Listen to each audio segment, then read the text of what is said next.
Ez da egia soldata generoagatiko soldata arrakala txikitzen ari dela, naiz eta patronalak eta instituzioek horrela esan.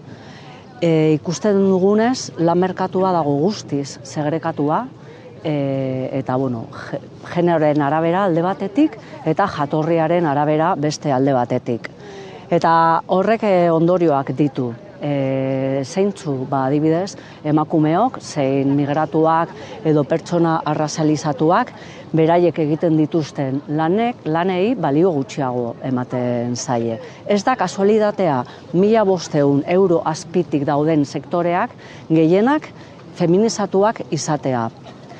Eta datu batzuk dauzkagu horren arabera, eta dira 1.500 baino gutxiago jasotzen duten langileen 77% emakumeak dira, hau da, 3tik 2.